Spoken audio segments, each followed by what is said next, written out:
bi'amalihi, dengan amal-amalnya. Dengan amal-amalnya. Jadi dia itu termasuk ulama buruk yang tertipu dengan amal-amalnya. Bayangin loh, dia belajar amal, dia belajar melakukan satu amal kepada Allah, mengajak orang untuk menjalankan amal, tapi dia sendiri tertipu dengan amal-amalnya. Bayangin, amal bukan nambah kebaikan, tapi nambah keburukan baginya. Aksaru, lebih banyak, mimma, dari sesuatu, aslahahu, yang diperbaiki, bi'akwalihi, dengan ucapannya. La yastajri'u,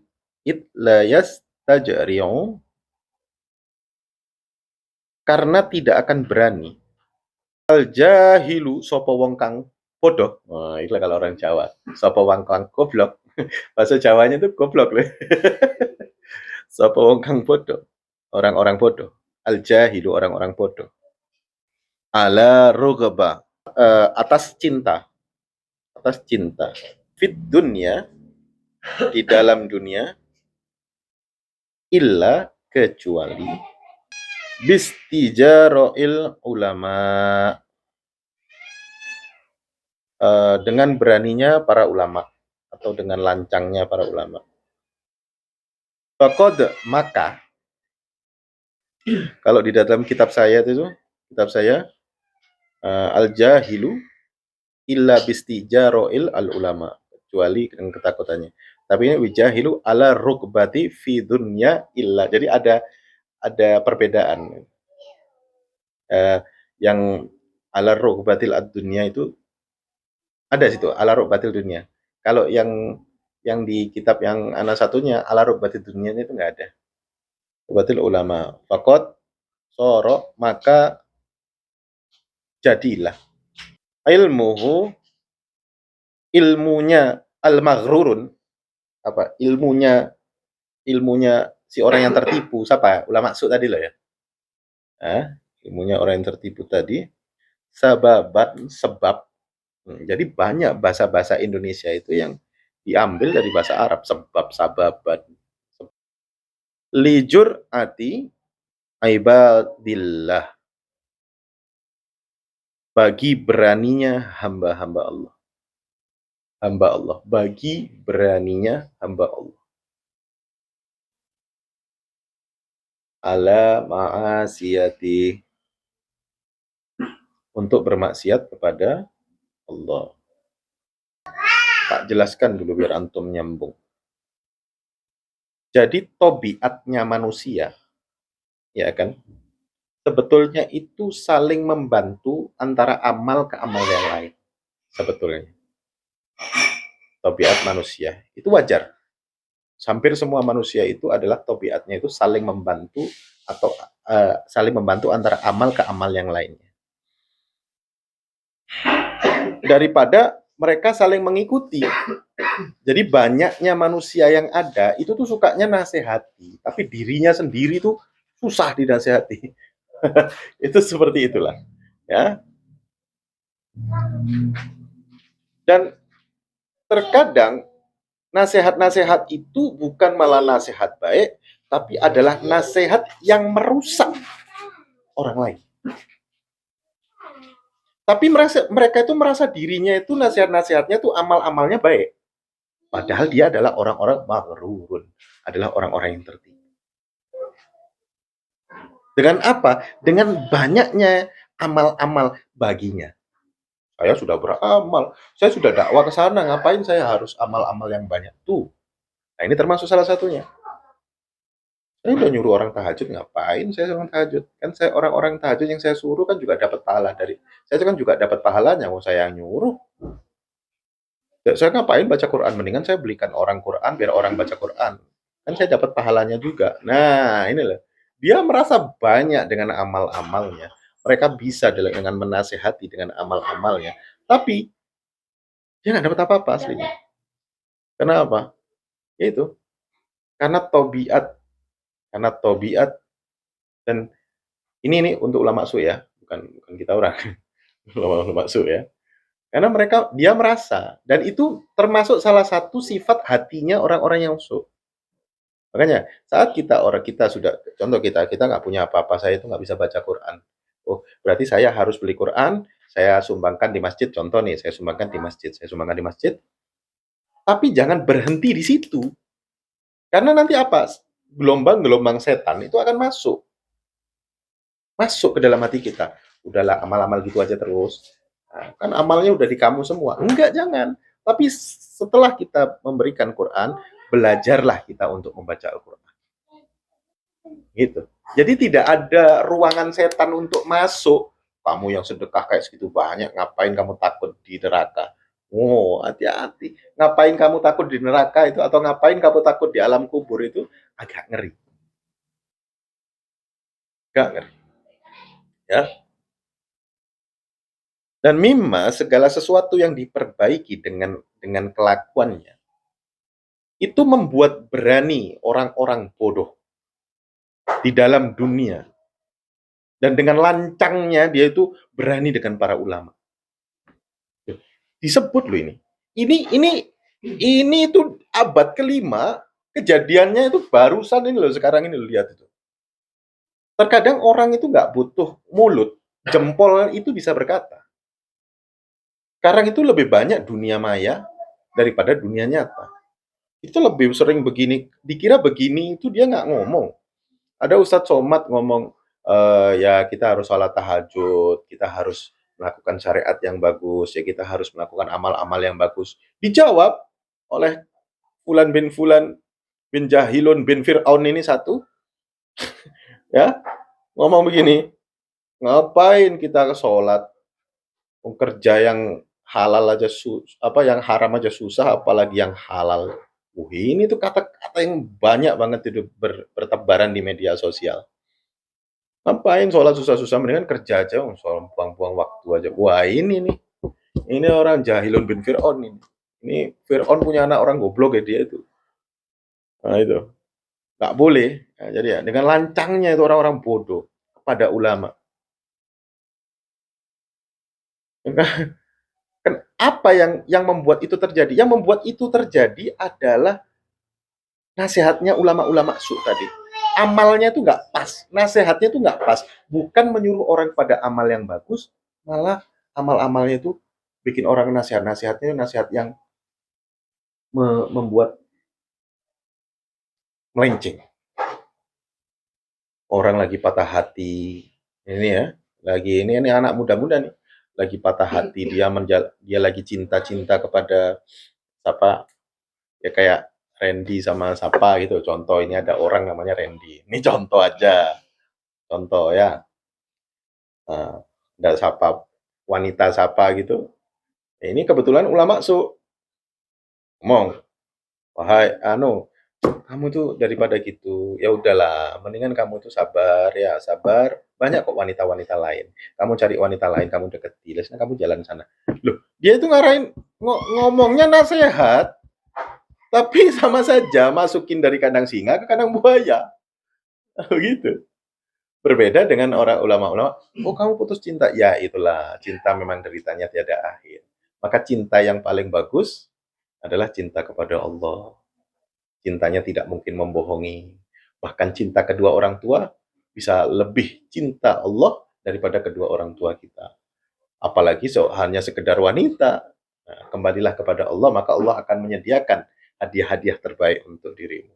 Nah itu kan, itu beda kan, sama-sama menasehati, sama-sama memberi jalan, tapi beda.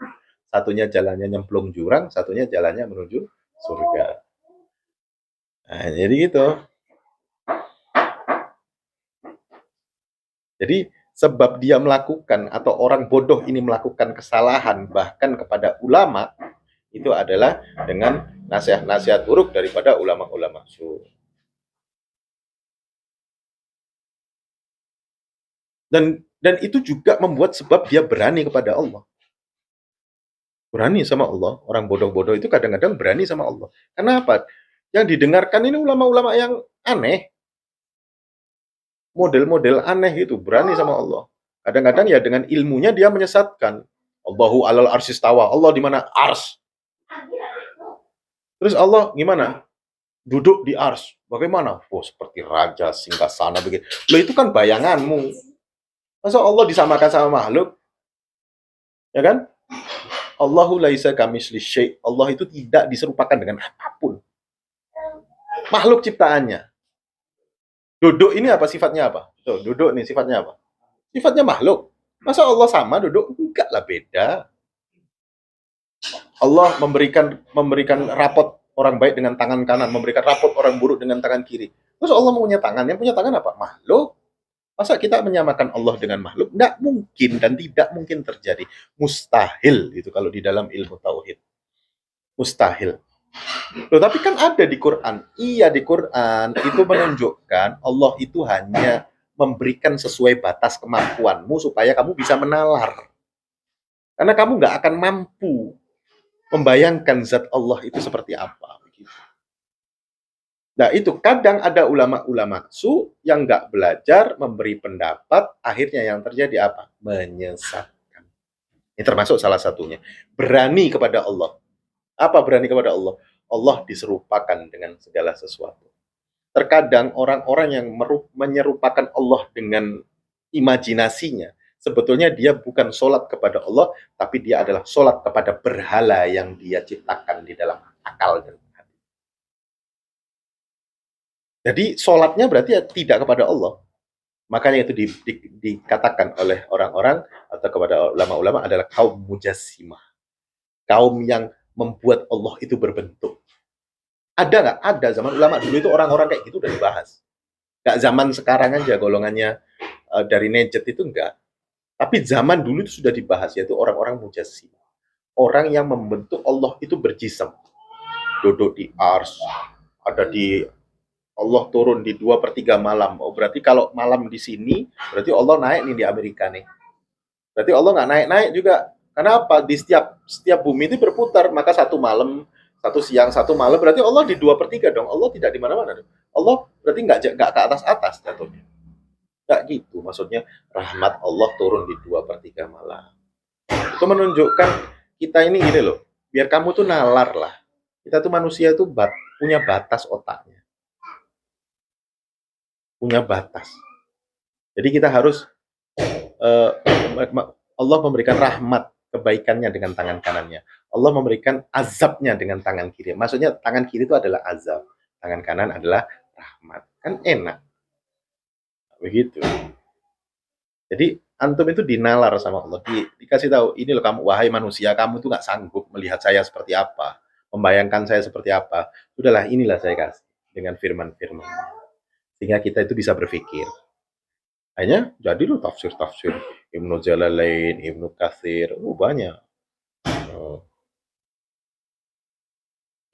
Cuma ini bukan hanya di sini, tapi juga di dalam maksiat-maksiat. Jadi sebetulnya orang bodoh-bodoh itu maksiat itu juga sebetulnya berani sama Allah. Maksiat loh. Sambil minum khamr, mabuk, ya kan?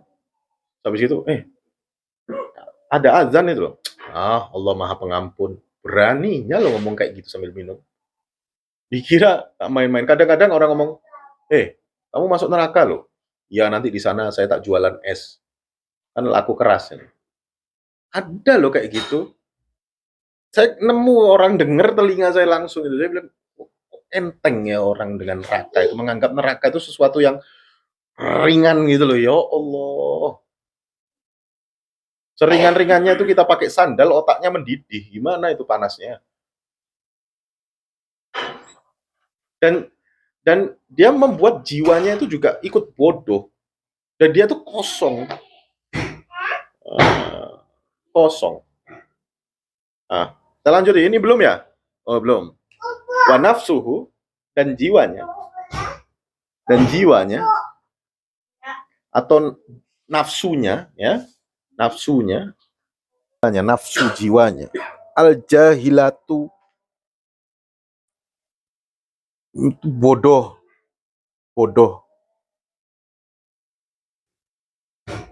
mudhillatun, kosong, juga manja, kosong. Jadi ini artinya ada dua, ya kosong bisa manja. Dhillatun, kosong, manja. Ma'adzalik, beserta hal itu. Apa? Beserta dengan kebodohannya tadi, beserta dengan manjanya tadi, beserta dengan kekosongannya tadi. Tumanihi, memberi harapan. Kalau kata guru saya, membuat dia berangan-angan. Wa turajjihi, dan membuat harapan. Satu, apa tadi saya memberi harapan, betul, membuat harapan. Membuat dia berangan-angan dan berharap. Banyak angan-angannya, juga banyak harapannya, gitu. Watad'uhu, dan mengajak ila an yamunna, untuk menyebut siapa alim, untuk menyebut siapa alim itu ya, siapa ulama su tadi, atau siapa orang-orang yang belajar tadi, yang berangan-angan tadi. Allah, atas Allah, bi'ilmihi, dengan ilmunya. Itu sambil kita belajar bahasa Arab. Ala itu berarti di atas, bi itu untuk, bisa juga dengan ilmihi berarti ilmunya. Itu karena banyak bahasa Indonesia yang disadur dari bahasa Arab. Jadi memudahkan kita. Wa tuhayyala, dan berhayal. Tuh, wa tuhayyala, dan berhayal. Oh, itu bahasa Indonesia juga.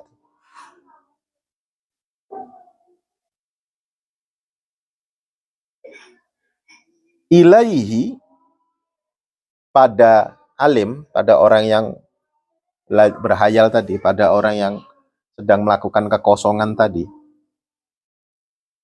Nafsuhu,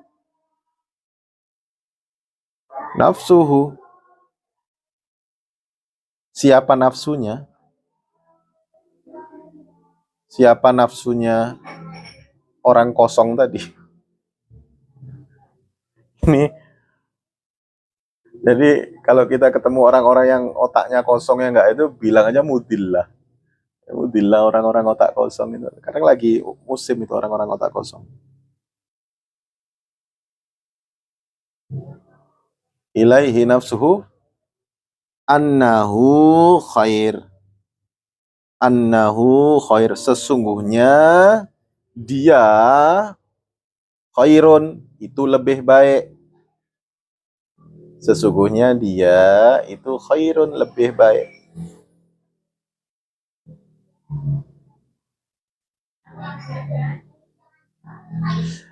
Min kathirin, dari kebanyakan.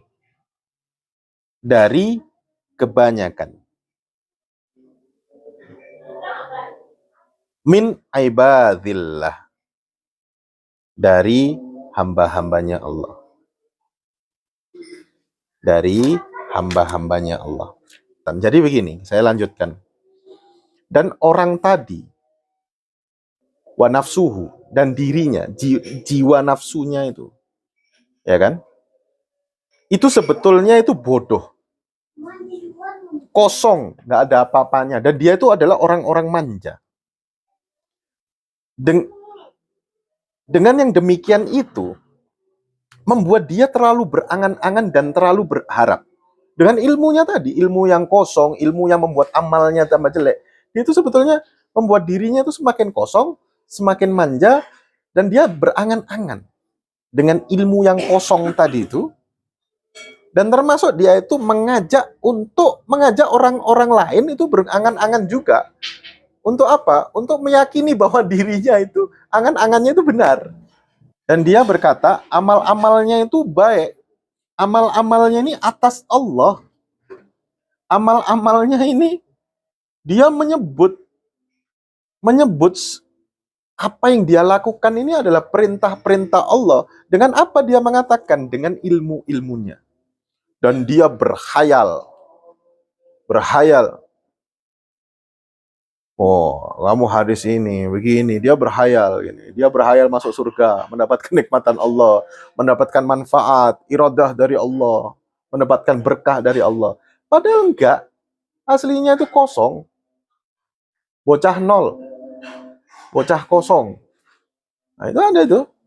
Sekarang lagi. Dan nafsunya mengatakan dengan yang demikian itu adalah yang terbaik dari orang-orang lain. Jadi apa yang dilakukan, merasa dirinya itu paling benar dah.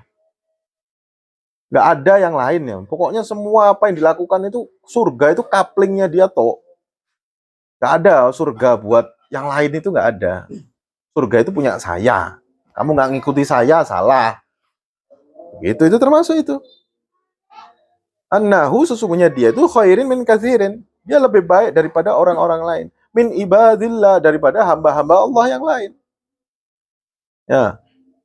Jadi inilah bentuk-bentuk seseorang ulama su yang dikatakan mereka adalah orang-orang yang bodoh. Maka bisa dipastikan kalau kita tarik benang merahnya antara apa yang kita baca tadi, sesungguhnya ulama-ulama su itu adalah mengatakan dirinya benar. Mengajak orang lain mengatakan apa yang diajarkan benar. Menyalahkan orang lain dari apa yang dijalankan oleh orang lain tadi tersebut. Nah, ini adalah ciri-ciri ulama su. Dari yang sebelum-sebelumnya kita baca, jangan antum nanti dikatakan, oh nanti saya ketemu di sini, oh ngajain kepada ini, oh, berarti dia paling, so ini, jangan gitu, ini enggak juga gitu loh. Apa yang kita baca-baca sebelumnya, bagaimana ciri ulama su adalah dia mengarahkan kepada keduniaan, menasehati tidak sesuai syariat, menasehati tidak kembali kepada Allah. Sesungguhnya dia mengajak kepada dirinya, tapi dia tidak mengajak kepada Allah. Nah, itu. Ada orang beramalan lain, dia dikatakan, oh amalan dari mana itu? Itu jangan-jangan tidak ada itu bid'ah, itu titik-titik bid'ah itu. Apa-apa salah, orang lain salah, yang benar siapa? Saya. Dia ngajaknya benar loh, bahasa Arab. Ngajak Allah, firman Allah, hadis ini, hadis itu. Tapi dia mengajaknya berangan-angan bahwa sayalah yang paling benar. Sayalah ahli sunnah wal jamaah. Yang lain khotok, salah. Nah itu. Hati-hati. Ini adalah ciri ulama-ulama yang dikatakan adalah ulama-ulama su. Maka bagaimana cara kita menghindar? Bagaimana cara kita menyikapi? Bersambung di episode selanjutnya. Ya. Nah ini ada ini, fakun ayyuhat tolibu, maka perhatikanlah wahai para murid-murid. Ini langsung nanti nasihat-nasihat beliau. Kita tutup dengan di situ dulu ya. Kita tutup dari pembahasan ini. Lah besok kita dengarkan nasihat beliau dan kita pembukaan bab-bab lain. Wallahu a'lam bishawab. Allahumma shalli ala sayyidina Muhammad wa sallam. Rabbi inni zidna ilma warzuqni fahma. Rabbi inni zidna ilma warzuqni fahma. Rabbi inni zidna ilma warzuqni fahma. Rabbana atina fid dunya hasanah wa fil akhirati hasanah wa qina adzabannar. Subhanaka rabbika rabbil izzati amma yasifun wa salamun alal mursalin walhamdulillahi rabbil alamin. Bi barakatil al-Fatihah.